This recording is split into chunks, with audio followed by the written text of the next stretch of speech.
हर हर महादेव। राधे राधे। जय श्री कृष्णा। जय लक्ष्मी माता। नमस्कार दोस्तों, आपका स्वागत है डिम्पल भक्ति चैनल में। उम्मीद करती हूँ आप बहुत अच्छे होंगे। महादेव की कृपा आप सब पर बनी रहे। प्यारे भक्तगणों, जैसा कि आप सभी जानते हैं, सावन का पावन महीना बस आने ही वाला है और इस बार हम आपको बताने जा रहे हैं एक ऐसी गुप्त और दिव्य जड़ के बारे में जिसे यदि आपने अपने घर में स्थापित कर लिया तो आपके जीवन की दशा और दिशा दोनों ही बदल सकती हैं। आप चाहें तो इस चमत्कारी जड़ को सावन से पहले या फिर सावन के दौरान भी घर ला सकते हैं। गुरुदेव का स्पष्ट कहना है, यह एक ऐसा उपाय है जिसकी गारंटी स्वयं अनुभव से मिलती है। अगर आपके जीवन में लंबे समय से दुख, दर्द, रोग, व्याधियां या कोई ऐसी मनोकामना है जो पूरी नहीं हो पा रही है, तो यह उपाय आपके लिए वरदान बन सकता है। यह जड़ न सिर्फ आपके भाग्य को उज्जवल करेगी बल्कि घर में सुख, शांति और सकारात्मक ऊर्जा का संचार भी करेगी। इसलिए इस वीडियो को अंत तक जरूर देखें। और सबसे महत्वपूर्ण बात, अगर आपने अभी तक वीडियो को लाइक नहीं किया है तो लाइक करें और हमारी डिम्पल भक्ति चैनल को सब्सक्राइब करें और बेल आइकन को जरूर प्रेस करें ताकि हमारी वीडियो की जानकारी आप तक पहुंच सके। दोस्तों, क्योंकि इस वीडियो में छिपा है एक ऐसा रहस्य जो आपके भाग्य की रेखाएं तक बदल सकता है। अब बात करते हैं इस वर्ष के सावन की। इस बार सावन का आरंभ 11 जुलाई 2025 से हो रहा है और समापन होगा 9 अगस्त 2025 को। पूरे महीने में 5 सोमवार पड़ रहे हैं जो कि अत्यंत दुर्लभ और शुभ संयोग लेकर आए हैं। इस बार सावन का आरंभ शुक्रवार से हो रहा है जो इसे और भी अधिक चमत्कारी और विशेष बना देता है। पौराणिक मान्यताओं के अनुसार सावन के महीने में स्वयं भगवान शिव धरती पर भ्रमण करते हैं और अपने भक्तों के कष्ट हरने के लिए, क्योंकि इसी अवधि में भगवान विष्णु योग निद्रा में लीन रहते हैं और सृष्टि के संचालन की जिम्मेदारी शिव शंकर जी संभालते हैं। ऐसे में महादेव प्रत्येक भक्त के पास विराजमान रहते हैं, उनके कष्टों को हरते हैं और अपने दिव्य स्वरूप से इस संसार में ऊर्जा का संचार करते हैं। इसलिए ये समय है महादेव को प्रसन्न करने का और अपने जीवन में शुभता लाने का। इस बार का सावन बिल्कुल साधारण नहीं होगा, क्योंकि इस बार जो संयोग बन रहे हैं वो पूरे 72 सालों बाद आ रहे हैं। हाँ, आपने सही सुना, 72 वर्षों बाद ऐसा पावन अवसर बन रहा है जो किसी भी इंसान का भाग्य बदल सकता है। लेकिन एक बात याद रखिए, भाग्य तभी बदलता है जब हम सही समय पर सही बातें जानते हो। इसलिए आपको यह जानना बेहद जरूरी है कि इस बार सावन में कौन कौन से दुर्लभ योग बन रहे हैं और इन योगों के दौरान क्या खास उपाय करने चाहिए ताकि भोलेनाथ की कृपा से आपका जीवन संवर जाए। तो चलिए, सावन की इस अद्भुत यात्रा में हम आपको हर जरूरी बात बताएंगे, हर वो रहस्य, हर वो उपाय जो आपके जीवन में शिव का आशीर्वाद लेकर आए। लेकिन सुनिए दोस्तों, उपाय तो हर कोई बता देता है, जिंदगी में क्या करना है ये भी सब समझा देते हैं, मगर एक चीज़ जो सबसे ज़्यादा ज़रूरी होती है वो बहुत कम लोग बताते हैं, सावधानी। क्योंकि चाहे हम कितनी भी पूजा पाठ कर लें, कितने भी व्रत उपवास रख लें या फिर तंत्र मंत्र और टोने टोटके का सहारा ले लें, अगर हमने जरा सी भी लापरवाही कर दी तो वही उपाय जो भाग्य बना सकता था वही उल्टा असर डालकर हमारा भाग्य बिगाड़ भी सकता है। इसलिए सिर्फ उपायों पर नहीं, हर कदम पर सावधानी भी जरूरी है। दोस्तों, आपको एक बात जरूर बतानी है, गुरुदेव ने अपनी कथाओं में कई बार हम सभी को सावधान किया है कि अध्यात्म की राह पर चलना है तो बस आंख बंद करके किसी चीज पर विश्वास नहीं करना, बल्कि समझदारी और श्रद्धा दोनों जरूरी है। इसी राह पर चलते हुए आज मैं आपको एक ऐसी गुप्त और रहस्यमय जड़ के बारे में बताने जा रही हूँ जिसका नाम शायद आपने पहले कभी नहीं सुना होगा, या अगर सुना भी है तो आप उसके रहस्य नहीं जाने होंगे। इसका नाम है महाकाल जटा। जी हाँ, नाम से ही पता चलता है कि यह जड़ सीधे महाकाल शिव से जुड़ी हुई है। कहते हैं कि यह जड़ इतनी दुर्लभ होती है कि इसे पाना हर किसी के बस की बात नहीं है।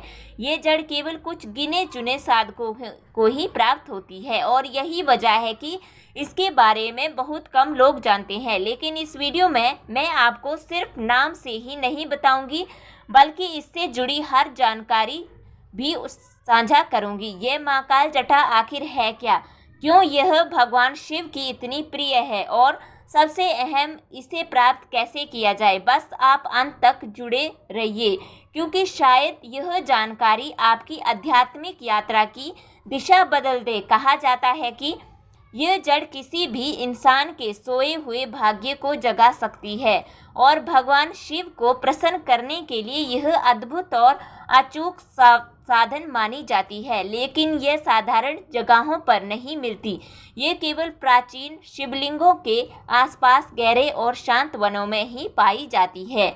विशेष रूप से अगर आप कभी ओंकारेश्वर, अमरकटक, केदारनाथ घाटी या फिर गुहाए हिमालय क्षेत्र की यात्रा पर जाएं तो हो सकता है कि आपको इसका साक्षात दर्शन हो जाए। लेकिन चमत्कार तो महादेव का ही होता है ना। कुछ लोगों का तो यह जड़ अपने ही घर के पास मिल जाती है, बस उन्हें किसी पहचान नहीं होती। इसलिए मैं आपको एक ज़रूरी बात बता रही हूँ। अगर आपके घर के पास कहीं पानी भरा इलाका है या कोई पुराना कुआं, तालाब या नमी वाली ज़मीन, तो वहाँ ही भी यह जड़ मिल सकती है। अब ध्यान दीजिए, ये कोई आम जड़ी बूटी नहीं है। ये एक ऐसी रहस्यमय वनस्पति है जिसकी जड़ें त्रिशूल की आकृति बनाती है, बिल्कुल वैसे जैसे भगवान शिव का श्रीधर त्रिशूल। और जब इसे पानी में रखा जाता है तो यह धीरे धीरे एक नीला रंग छोड़ती है। हाँ, हल्का सा नीलापन, इसलिए कुछ साधक इसे नीलकंठ जड़ भी कहते हैं। सोचिए कैसा अद्भुत योग है, जब एक ही जड़ में शिव का त्रिशूल भी है और नीलकंठ की ऊर्जा भी। दोस्तों, महाकाल जटा में ये नाम आपने शायद कभी ना सुना हो, क्योंकि ये आम लोगों में उतना प्रसिद्ध नहीं है। लेकिन जो लोग तांत्रिक साधना, अघोरी परंपरा या शिव के गुप्त स्वरूप की आराधना करते हैं, उनके लिए ये नाम बहुत ही विशेष और पावन माना जाता है। इस रहस्यमय वनस्पति को कई बार त्रिनेत्र जड़ के नाम से भी जाना जाता है और जैसा कि नाम से ही स्पष्ट है, इसका गहरा संबंध महाकाल शिव से होता है। कहते हैं कि ये जड़ इतनी शक्तिशाली होती है कि किसी भी इंसान का भाग्य खोल सकती है और अगर सही विधि से इसका उपयोग किया जाए तो भगवान शिव को प्रसन्न करना कोई कठिन कार्य नहीं रहता। लेकिन ध्यान दीजिए, ये जड़ आपको किसी भी साधारण जगह पर नहीं मिलेगी। यह केवल अत्यंत प्राचीन शिवलिंगों के आसपास घने और रहस्यमय वनों में ही पाई जाती है। विशेष रूप से अगर आप कभी ओंकारेश्वर, अमरकटक, केदारनाथ घाटी या गुहाए हिमालय को क्षेत्रों की यात्रा करें तो वहाँ यह जड़ प्राप्त होने की संभावना होती है। लेकिन कहते हैं ना, महादेव का चमत्कार सीमाओं में नहीं बंधता। ऐसे कई लोग हैं जिन्हें यह जड़ अपने घर के पास ही मिल जाती है, बस उन्हें इसकी पहचान नहीं होती। तो चलिए मैं आपको एक और रहस्य बता देती हूँ। अगर आपके आसपास जल युक्त स्थान है, जैसे कोई पुराना तालाब, झील या नम जमीन, तो वहाँ भी यह जड़ छुपी हो सकती है। अब आप सोच रहे होंगे ये दिखती कैसी है, तो जान लीजिए ये कोई आम औषधीय जड़ नहीं है। ये एक ऐसी रहस्यमय वनस्पति है जिसकी जड़ें त्रिशूल की आकृति बनाती है, बिल्कुल वैसे जैसे शिवजी का पावन त्रिशूल। और जब आप इस जड़ को जल में रखते हैं तो यह हल्का नीला रंग छोड़ती है, एक दिव्य नीलापन जो इसका संबंध नीलकंठ शिव से जोड़ता है। इसी वजह से इसे कुछ साधक नीलकंठ जटा भी कहते हैं। दोस्तों, अगर आपके भीतर जरा भी श्रद्धा और खोज की भावना है तो शायद यह जड़ आपको भी मिल जाए। बस ज़रूरत है पहचान और समझ की। अब जरा सोचिए दोस्तों, भगवान शिव की महिमा कितनी अद्भुत और असीम है। उन्होंने अपने भक्तों के लिए कई मार्ग खोले हैं, साधना के, भक्ति के और मोक्ष के। लेकिन हम में से बहुत से लोग इन मार्गों को जानते ही नहीं या फिर अनजाने में उन्हें नज़रअंदाज कर देते हैं। क्या आपने कभी सोचा था कि एक साधारण सी दिखने वाली जड़, जिसे हम शायद जंगलों में अनदेखा छोड़ देते हैं, वह जड़ स्वयं भगवान शिव से इतना गहरा संबंध रखती होगी। इसी जड़ को लोग कई नामों से जानते हैं। कोई इसे नीलकंठ जड़ कहता है, कोई महाकाल जटा, और कुछ साधक इसे त्रिशूल जड़ भी कहते हैं।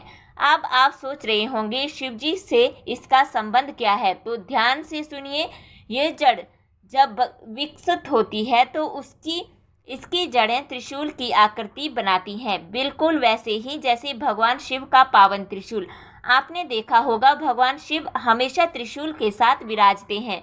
वही त्रिशूल जो पाप का संहार करता है, जो अधर्म और अन्याय का नाश करता है। और यही नहीं, जब इस जड़ को जल में रखा जाता है तो यह एक नीला तेज, एक नीलकरण वर्ण की ऊर्जा छोड़ती है, जो सीधे सीधे भगवान शिव के नीलकंठ रूप की याद दिलाती है। क्या आपने कभी सोचा क्यों नीला है महादेव का कंठ? क्योंकि उन्होंने अमृत नहीं विष का पान किया था, वो भी समस्त ब्रह्मांड की रक्षा के लिए। वही विष उनके कंठ में ठहर गया और तब से ही वह नीलकंठ कहलाए। अब सोचिए, जब हम इस जड़ को शिवलिंग पर अर्पित करते हैं तो वो सिर्फ एक पुष्प नहीं होता, वह एक प्रतीक होता है हमारे समर्पण का, हमारे पश्चाताप का। और जब भावपूर्वक अर्पण किया जाए तो इससे हमारे अनजाने में हुए पाप, जो हम कभी जानबूझकर नहीं करते, वो भी धुल जाते हैं। इस जड़ की शक्ति से हमें जन्म जन्म के बंधनों से मुक्ति मिलने लगती है, क्योंकि शिव कभी बड़ा अनुष्ठान नहीं मांगते। वो तो बस सच्चे भाव और थोड़े से समर्पण में ही सारा ब्रह्मांड दे देते हैं। दोस्तों, आप जानकर हैरान होंगे कि इस जड़ को अर्पित करने की विधि भी हमारे शास्त्रों में बहुत ही विशेष रूप से बताई गई है। ऐसा माना जाता है कि अगर आप महाकाल जटा को सही विधि से अर्पित करें तो यह भगवान शिव को सीधा आमंत्रण देने जैसा होता है। तो चलिए मैं आपको बताती हूँ वो पवित्र विधि जिससे ये दिव्य क्रिया पूरी की जाती है। सबसे पहले सोमवार की रात जब आकाश में चंद्रमा दिख रहा हो, तब इस जड़ को गंगाजल में भिगो दें। चंद्रमा की शीतल रोशनी में इस जड़ को भीगने देना एक ऊर्जा संवर्धन की प्रक्रिया मानी जाती है। फिर अगली सुबह जब मंगलवार का दिन हो तो सूर्योदय से पहले यह ब्रह्म मुहूर्त में उठे और इस जड़ के सामने बैठकर ओम त्र्यंबकाय नमः मंत्र का 108 बार जाप करें। इस मंत्र जाप के माध्यम से आप इस जड़ को आत्मिक रूप से जागृत और निमंत्रित करते हैं। इसके बाद इस जड़ को पूरे भक्ति भाव से शिवलिंग पर अर्पित करें और वहीं बैठकर अपने श्रद्धा अनुसार ओम नमः शिवाय या फिर महामृत्युंजय मंत्र का जाप करें। चाहे आप 7 बार करें, 21 बार करें या फिर 51 या 108 बार, जितना मन कहे उतना ही पर्याप्त है। बस भावना सच्ची होनी चाहिए। और अब सुनिए सबसे अद्भुत बात, अगर ये पूरी प्रक्रिया आप सावन के किसी सोमवार को करें तो शास्त्रों में लिखा है कि भगवान शिव स्वयं स्वप्न में दर्शन दे सकते हैं, क्योंकि यह जड़ कोई साधारण जड़ नहीं है। यह वही महाकाल जटा है जो स्वयं शिव के शरीर की ऊर्जा का प्रतीक मानी जाती है। बहुत से लोग इसके बारे में जानते तो हैं पर बताते नहीं, या फिर इस रहस्य को सिर्फ साधकों तक ही सीमित रखते हैं। लेकिन आज आप जान गए हैं इस जड़ की महिमा भी और इसकी पूजा की विधि भी। अब यह आप पर है कि आप कब शिव से यह गहरा संबंध जोड़ते हैं। दोस्तों, भगवान शिव कोई साधारण देवता नहीं है। उनका क्रोध सृष्टि का विनाश कर सकता है और उनकी कृपा जीवन को धन्य कर सकती है। उनकी लीला अपरंपार है जिसे कोई पूरी तरह समझ नहीं सकता। कहते हैं कि यह महाकाल जटा हर किसी को नहीं मिलती, यह केवल उन्हें मिलती है जो मन से शिव के अंश होते हैं, जो सिर्फ पूजा नहीं करते बल्कि स्वयं को शिवमय मानते हैं। आजकल भले ही हर कोई शिव का नाम लेता है, मंत्र जाप करता है, लेकिन श्रद्धा और समर्पण से शिव को अपनाना यह सौभाग्य हर किसी को नहीं मिलता। और जब किसी को यह जड़ मिल जाती है तो समझ लीजिए स्वयं महाकाल की कृपा उस पर बरस गई है। कुछ अघोरी साधक तो इस जड़ को भस्म और जल के साथ मिलाकर अपने लाट पर लगाते हैं, क्योंकि अघोरी ही है जो शमशान में शिव के साथ साधना करते हैं और यही महाकाल शमशान के अधिपति कालों के भी काल उनकी कृपा से यह जड़ शक्ति का स्वरूप बन जाती है। कुछ लोग इस जड़ को ताबीज की तरह धारण भी करते हैं, जिससे राहु केतु और काल सर्प योग शांत हो जाते हैं और जीवन में शांति व सुरक्षा बनी रहती है। सच में यह कोई साधारण जड़ नहीं, ये शिव की जीवित उपस्थिति का प्रतीक है। देखिए, मैं आपको बता देती हूँ कि महाकाल जटा एक गोपनीय तांत्रिक प्रयोग, जिसे अत्यंत श्रद्धा, संयम और गोपनीयता से ही करना चाहिए। यह प्रयोग साधक के जीवन में अद्भुत परिवर्तन लाने में सक्षम माना गया है, विशेषकर जब उसका मन बार बार टूट चुका हो, शत्रु प्रबल हो या राहु केतु व शनि जैसे ग्रह कुंडली में दुखद खेल खेल रहे हो। तो इस प्रयोग का उद्देश्य क्या है? पहले तो उद्देश्य जानते हैं कि दुर्भाग्य को सौभाग्य में बदलना, आघात भाई, काल सर्प और अघोरी बाबा को समाप्त करना, शिव से स्वप्न या ध्यान में मार्गदर्शन पाना, आर्थिक, मानसिक और पारिवारिक दुखों से मुक्ति मिलना। प्रयोग के लिए कुछ आवश्यक सामग्री है जो आपको जुटा लेनी है। क्या करना है कि महाकाल जटा जड़ लेनी है, त्रिशूल नुमा नीला झलक देने वाली शुद्ध तांबे का पात्र लेना है। चाहे तांबे का लोटा ले लीजिए, तांबे की कटोरी ले लीजिए, तांबे की थाली ले लीजिए, लेकिन चाहे कुछ भी लें, तांबे से संबंध रखती हो ऐसी चीज लें। फिर उसमें गंगाजल डालें। गंगाजल, काले तिल 3 चुटकी और शिव पंचाक्षरी मंत्र यानी कि ओम नमः शिवाय, या भी आपको ध्यान रखना है। एक बेलपत्र जिस पर चंदन से त्र्यंबकम लिखा हो और आपका मौन, संयम और यात्री का एकांत समय। और इस प्रयोग की विधि यह है कि यह प्रयोग अमावस्या पूर्णिमा की मध्य रात्रि को 12 बजे ही करना है, क्योंकि ये तभी असर करेगा। और अगर आप चाहते हैं इसका प्रभाव जल्दी हो तो सावन का सोमवार, महाशिवरात्रि या काला अष्टमी की रात को कर सकते हैं। आपको एकांत स्थान चुनना है, जिसे छत, शिव मंदिर या गुफा जैसी संरचना जहां अशुद्धता ना हो और दीपक की हल्की रोशनी हो। तांबे के पात्र में गंगाजल भरना है, उसमें काले तिल और महाकाल जटा की जड़ डालनी है। जल को दोनों हथेलियों से पकड़कर 3 बार मंत्र बोलें, ओम कालेश्वराय महाकाल मृत्युंजय नमः। फिर बेलपत्र को चंदन से त्र्यंबकर लिखकर शिवलिंग या मिट्टी के शिव स्वरूप पर अर्पण करें। अब आंखें बंद करके एक विशेष मंत्र का 108 बार जाप करें या जप माला से ध्यान करें। ओम त्रिनेत्राय रुद्राय महाजटा धाराय नमः। इस मंत्र का आपको 108 बार जाप करना है दोस्तों। और अंत में आपने मन की इच्छा कहें। बस एक ही बार मौन से आप इस उपाय को करेंगे तो आपके जीवन के आगे के मार्ग खुल जाएंगे। लेकिन कुछ सावधानियां हैं, इस प्रयोग को दिखावे, संदेह या प्रयोग के लिए ना करें, नेता उल्टा प्रभाव हो सकता है। यदि कोई सपना या संकेत मिले तो तुरंत गुरुदेव या अनुभवी साधक से अर्थ पूछें कि भगवान ने मुझे ऐसा संकेत या स्वप्न दिखाया है तो उसका क्या कारण है। और प्रयोग के बाद जड़ को गंगाजल से धोकर एक सफ़ेद कपड़े में लपेटकर घर के उत्तर पूर्व कोने में रख दे। अब देखिए दोस्तों, जब आप इस प्रयोग को पूर्ण श्रद्धा, मौन और गोपनीयता से करते हैं तो 3 से 11 दिनों के भीतर इसके प्रभाव दिखने लगते हैं। कुछ लोगों को रात्रि में भगवान शिव के दर्शन होते हैं, कुछ के घरों में अचानक रुद्राक्ष या कोई चमत्कारी वस्तु प्रकट हो जाती है और कई बार तो जीवन की रुकी हुई राहें अपने आप खुलने लगती है। शत्रु पीछे हटते हैं, मन में नई ऊर्जा आती है और लगता है जैसे भगवान शिव हर पल साथ हैं। लेकिन याद रखिए, ये प्रयोग सिर्फ उन्हीं के लिए है जो शिव को सच्चे मन से अपनाते हैं, जिनकी भक्ति में दिखावा नहीं बल्कि पूर्ण समर्पण और श्रद्धा होती है। अगर अभी आपके पास ये जड़ नहीं है तो मन से भगवान शिव से मांगिए, विश्वास रखिए, स्वयं शिव कोई ना कोई संकेत, स्थान या साधक के माध्यम से आपको इसकी ओर ले जाएंगे, क्योंकि महाकाल का आशीर्वाद शब्दों से नहीं भावनाओं से मिलता है। तो दोस्तों, कैसी लगी आपको ये जानकारी? क्या आपने पहले कभी सुना था इतना गुप्त और दिव्य प्रयोग? अगर अच्छा लगा हो तो जुड़े रहिए हमारे साथ, क्योंकि अगली बार हम लेकर आएंगे एक और दिव्य रहस्य शिव की महिमा से जुड़ा, जो आपके जीवन को बदल सकता है। हर हर महादेव। प्रेम से बोलिए जय शिव शंकर।